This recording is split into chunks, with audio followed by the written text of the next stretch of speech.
you believe we are over a third of the way through the high school football season? It's crazy how fast it goes. It's unbelievable. I feel like we spend most of the summer kind of just preparing for it, and then before you know it, it just kind of goes by in the blink of an eye. But it's been a great first 3 weeks.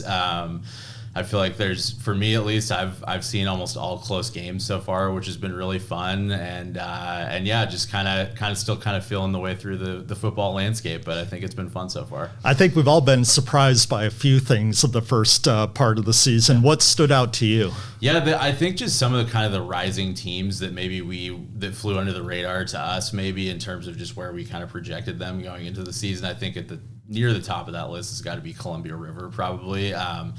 Going from knocking off a very formidable Seton Catholic team in week 1 and then opening the 2A GSHL with a good, convincing win over Mark Morris. I think they're like a legitimate force to be reckoned with in that league and could contend. I think in the 4As, Union was kind of knocking on the door the first couple weeks. You saw that insane week 1 game between them and Evergreen. They finally pull through this last week against Mountain View, and then play Prairie this week, which I think will be good. And even Battleground. I mean, Battleground has proposed some crazy results so far, and their defense and special teams, like you've written about, has been really solid. So I think just a few teams like that maybe, were just a little bit underrated, but have really taken big steps forward since the end of last year. Well, we love talking about it here on Varsity 360. I can't believe we're already like 5 episodes in or something. So we're coming to you once again from the First Pacific Financial Studio. Always thanks to them for supporting us here and giving us the space in downtown Vancouver. But one thing I wanted to ask you about for the topic of today's show is the resiliency and just the maturity and perspective of some of these kids you've written about in recent weeks, namely ones that have come back from season-ending injuries and missed an entire year and kind of emerged from it with a new sort of appreciation for what is, I think, something that certainly, hopefully, no one takes for granted, the ability to play high school football and be healthy. So I guess, first of all, let's start with the story you wrote about an amazing kid, Brian McLemore III, out at Ridgefield, someone who suffered a life-threatening injury in week 3 last week, where he actually had his intestine ruptured. But you spoke with him, and what was your sense about how he processed his recovery and just the magnitude of what he went through? Yeah, I mean, crazy story. Just, a freak injury, something that we almost never see, making what appeared to be a routine tackle last year in a week 3 game against Hawkinson, and, initially being diagnosed as or not really knowing what it was at first, and then, going to the hospital, and it could be so many different things. And of course they eventually found it. And I think just the biggest thing that I found talking to Brian is that, it's just kind of, you kind of have to just like accept, every moment and just appreciate every moment that you have on the field. I think that was, it's a theme, and a lot of people come back from their injuries. But I think for him, as he pointed out, there's not really a blueprint to coming back from something like that. I mean, it's uncertain even if he could have played football again and what that might have looked like. I think the recovery timeline was anywhere from like 8 to 12 months. He beat that and came back in 6. He was ahead of schedule getting out of the hospital and was able to actually come back and greet his Ridgefield teammates the very next week. And that's actually how I first found out about the story. But yeah, just a really amazing story, I think, of resilience and I don't know. I think just kind of, it really changed, I think, his kind of mindset and just kind of overall outlook, not just on football, but just in life in general. And kind of, I think he even said at one point that he was not angry, but almost grateful that something like that happened, because it's just given him a whole new perspective on things. And I think he's really appreciative for every moment that he has on a football field. And so it's been amazing, and it's great to see him back out there playing and making an impact for the Spudders. Well, we'll come back to that, because I definitely want to delve in more to kind of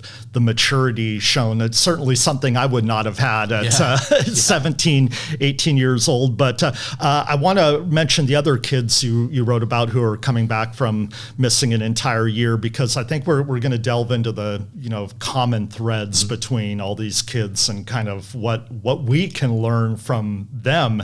And that's the duo at Hudson's Bay, Travis Blackman and Landon Kemper, who both missed all of last season with knee injuries. And what struck me about the story you wrote is that their coach, Mark Oliverio, said sometimes kids can be out for a year and they kind of disappear. These kids didn't. They came back. What did you learn from them, and why they decided to go through that long rehabilitation process? Yeah, that really struck me as well. I mean, these are two kids that are all about Bay football. They played kind of minor roles in their sophomore year, that great 2023 team that I think had the best Hudson's Bay season in about a decade. They made the playoffs, and I think you start your football career, your high school football career like that, and maybe you think it's just gonna continue on an upward trajectory, and that's not always the case. Both were primed for big roles last year, and unfortunately for Landon Kemper, it ended before it even began with the preseason ACL tear, and for Travis Blackman, I think he only made it to week 2 with a meniscus tear, and so. On one hand, it was difficult for them, obviously, being on the sidelines, kind of feeling like obviously they could have helped the team, and what was just a really kind of snake-bitten, unfortunate year for that Eagles team, going 0-9. But then on the flip side of that, I think that time away, same kind of theme as Brian McLemore, of just not taking time for granted, but also still feeling like it's important to stay connected to the team, because I think they were already looking ahead to next year, and things have started better already. Hudson's Bay is 2-1. Both are playing a key part in the Eagles kind of trying to bounce back this year. And I think it says a lot about a person's character when they can go through something like that and still not only be thinking about themselves, but kind of how they're going to be able to contribute to the team when they do come back, and even how they can support the team kind of in a more sideline role. So both those kids, I think, stuck to that really well. And now both are kind of have that perspective as a senior. And I think same with Brian McLemore. They're just seizing the opportunity they have. I'm always so impressed. I've been covering high school sports for a long time, and I'm just always so impressed with some of the maturity that these 17, 18-year-olds show. And I'm trying to remember back a long time ago when I was in their shoes, and I always envision myself falling short of what these kids do. And part of what struck me in reading these stories is a year, now I'm almost 50, a year goes by just when I'm daydreaming in the car on the way on a long drive. It feels like a year's gone by. When you're in high school, a year is a long time. And so, what did you learn about, these kids, that's a big chunk of their life that they're spent going to rehab, going to physical therapy, missing the sport they love. Like, just what did they say about how they persevered and came through that? Yeah, there's no doubt. I mean, I think it's probably even longer for athletes who are just so used to getting up and moving around and not being able to do that in the same way.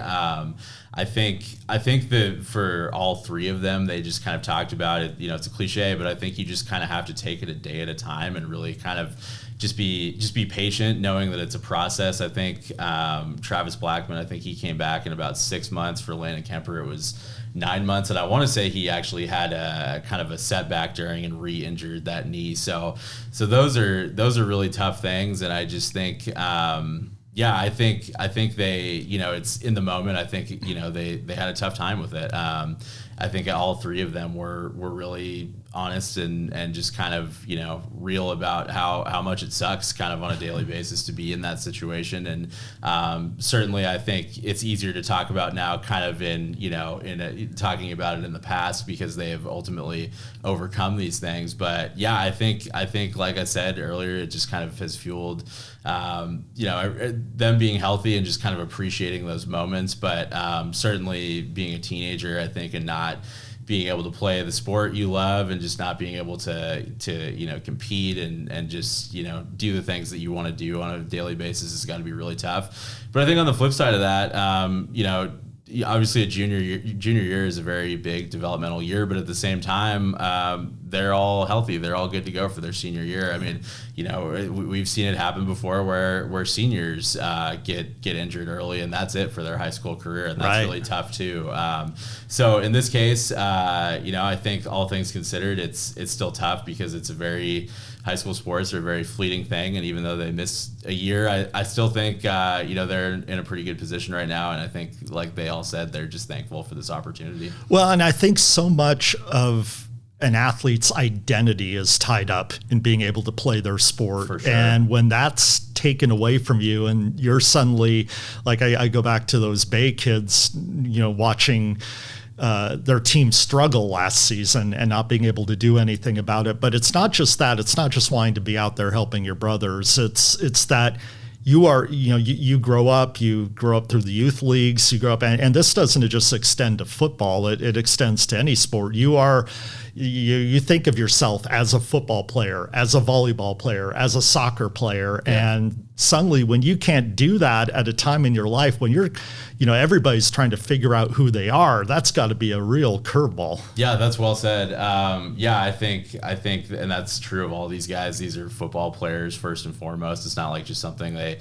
do as a hobby. Like this is what they do, and this is something that all three of them, I think, are trying to pursue even beyond high school. And so, to not have that, I can't imagine, honestly. I think just football is such a tough game, but I think it also brings out just a competitive nature that's unlike not like many other sports in terms of just kind of how tough it is at times. And I think it'd be hard to just kind of turn that off when you are sidelined. So hard to imagine what they went through there, but I think, and then I think just kind of being a teenager and still just kind of develop the developmental process, and just kind of, it's easy to be like, kind of, why me in that situation, or just kind of,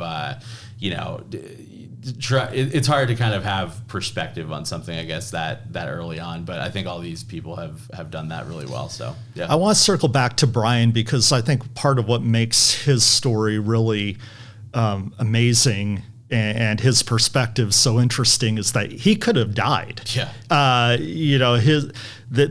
I think he told you, and you wrote about in your story, like, if they didn't get him to the hospital right away, his abdominal cavity could have gone sepsis with a ruptured intestine, and that's a life-threatening condition. And so you go from being out on the field one moment making plays, trying to help your team win, to you're in an ambulance and you find out later that if that call hadn't been made, if you've been like, oh, I'm going to tough it out, let me stay here till the end of the game, it could have gone really wrong. How much do you think that, facing even your own mortality at a time when a lot of kids feel invincible, really sort of impacted him? Yeah, that's a great question. I think for him, even when he was going through that in the hospital, he was already thinking, like, when am I going to be able to get back on the field? And I think he credited both of his parents, Brian McLemore II and Katrina McLemore, with kind of tempering his expectations maybe a little bit, kind of reeling things in. But I think they all had some pretty tough conversations just after the fact about thinking about just how life-threatening of a situation this is. It's hard, as he put it, to look his parents in the eyes after that and say, I want to do this again, do the very thing that put me in a really bad situation, obviously. But it's interesting because I think back 2 years ago, we did a story on Washougal offensive lineman Jose Alvarez Cruz, and he had a pretty bad neck injury after a game, and he had actually thought about walking away from football. He was done with it after that because it was scary for him and it was scary for his family. And he ultimately did come back and decided he missed it. But for Brian, like, there was no, like, he was never thinking, like, I'm not going to play football again, which is pretty remarkable to me given just what he went through. And it sounded scary. It sounded like it was a lot of pain, obviously, and even just not knowing initially initially what it was. I think Right. that would be scary too, and all the things it could have been. I mean, I remember talking to Ridgefield coach Scott Rice on this story, and he was saying like, yeah, it just seemed like he got the wind knocked out of him, and trainers are checking it out, and and by the way, credit to those two trainers who did spot that it was something more serious, because it wasn't something that presented itself immediately. So but I think to answer your question, it's just I think he was still feeling kind of invincible afterwards, as a lot of teenagers are, but again, I think he's gained that perspective, and certainly his family has as well, which is why it was such kind of a emotional thing for everybody. Well, because I think it was such a freak injury and an unusual injury. I think probably all kids, they know injuries are part of the game, but they think it's like worst case scenario, you blow out your knee, or God forbid you get a head or neck injury. I think that's what we kind of view as the worst case. But then to have it be something seemingly innocuous at the start, like, oh, I got the wind knocked out of me, but wait a minute, I'm not getting better, I'm getting sick on the sideline. Right. What is going on? It kind of it just makes you realize, thank goodness it turned out well, because it could have gone a different way. For sure. Yeah. And it kind of, thinking about something like this, and just when we're on the sidelines covering games on Friday nights, it's like, we see, players go down, and then sometimes, maybe you didn't see the play or the severity of it, but then the longer on the field, maybe you start thinking like, oh, this could be serious. And it's like, at that point, it's almost like we're thinking about,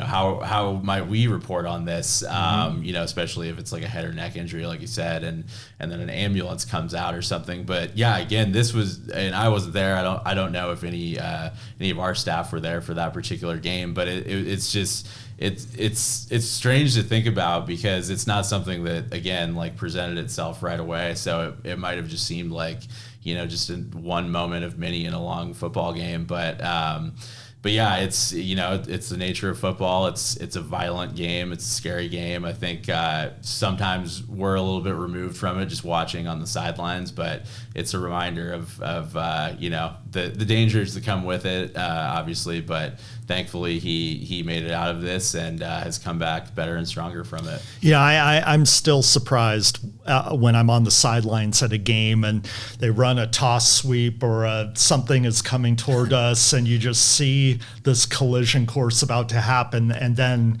that hit happens, and you realize kind of the force and the power that's involved in, to watch these kids just kind of most of the time hop right back up and be like, and then to think like that's, I've heard the saying, the hardest hit you take in high school is an average hit in college, and then the hardest hit you take in college is an average hit in the NFL, mm-hmm. and that's the game that these kids choose to play. But I think what came through in all three of the athletes you profiled is that's a price they're willing to pay, and they're just that they.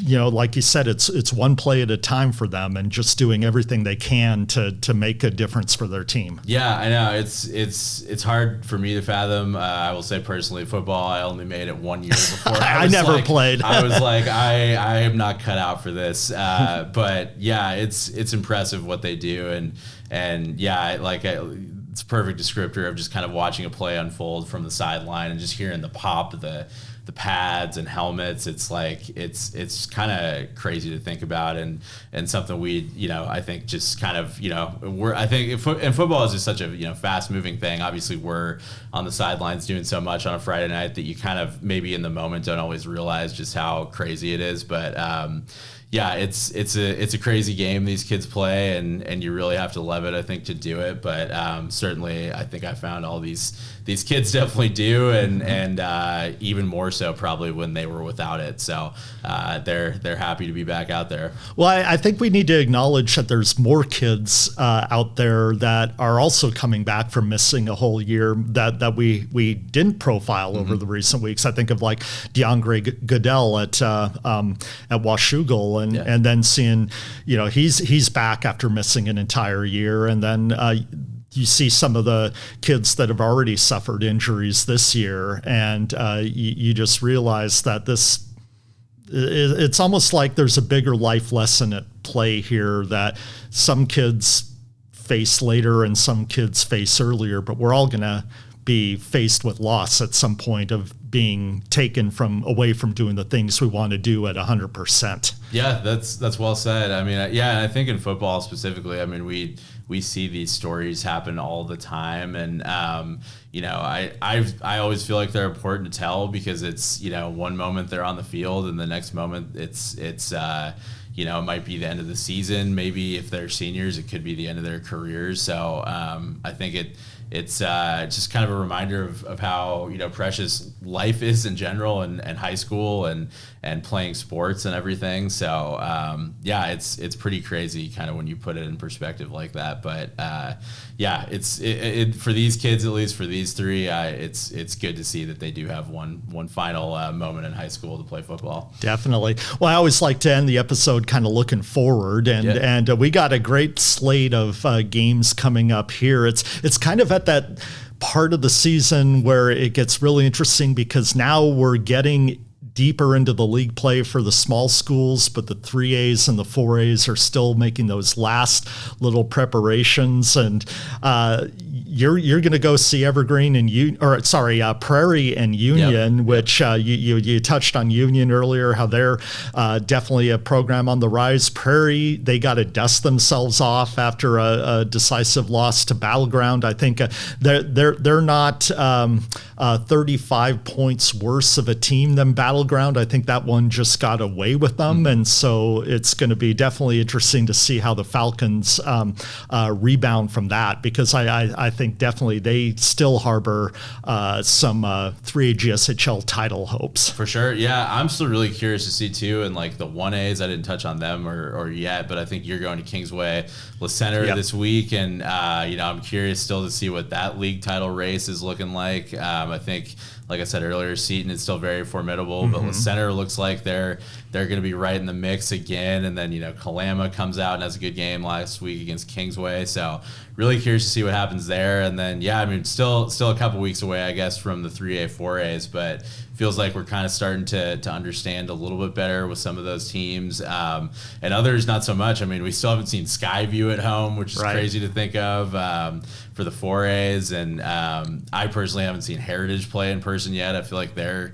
undefeated. Really interesting in the 3As. Yeah, I didn't even mention them earlier. Sorry, Heritage, you definitely deserve that shout out as well. But just a lot of really interesting storylines right now, and I feel like you said, this is really the time we're about to get into where we kind of start to figure out where teams stand in these league races. Well, we have a team from Texas coming to Southwest Washington. Like, Evergreen is hosting, their own version of Friday Night Lights, taking on a team from Texas. And so I want to see, I can't say I'm familiar with Texas high school football beyond the crazy stuff about how big their stadiums are and how it's like a religion out there. But I'm curious to see kind of, how that turns out, because, Evergreen, I think they're coming off their best showing of the year so far. And, Jaden Baum throwing for 330 yards up on the road against North Thurston last week. I think Evergreen's kind of, tightening up a few bolts, with their eye toward the league season. Yeah, that's an interesting one. I mean, what kind of style of football will that team bring in? And, I'm sure Evergreen has had an opportunity to scout them on film, but it's kind of a bit of an unknown. I think sometimes, we see teams come from out of state. I think Skyview hosted a Hawaii team a couple years ago. And so it's always interesting kind of when a new group like that comes in. But I think for Evergreen, that'll be a good test. And I saw them a couple weeks ago against Puyallup, and they started that game really strong, but kind of faded after that. But it seems like they got right back in the groove last week. So I think that's going to be really interesting to see too. And a lot of good football happening this week and beyond. Well, we haven't even talked about Camus and Camus and West Lynn and the John Eagle. I guess would it be fair to call it a send-off, being that it's his last year? I know that our friend Todd Millis, who covers statewide high school football about as well as anybody, he made the point that West Lynn going up to Sumner last week was going to be John Eagle's last high school football game on Washington soil. But I think it's a trip down memory lane, certainly with Camus going over across the river to have one last showdown against the coach that led that program to 2 state titles, and it's just a legend when you talk about the best to ever do it out of this area. Yeah, no, that'll be super interesting. Obviously, there's plenty of coaching familiarity there on Camus's staff still from those days, and I think that's an interesting game on paper, just when you have the defending Oregon 6A state champ and the runner-up in 4A with Camus last year.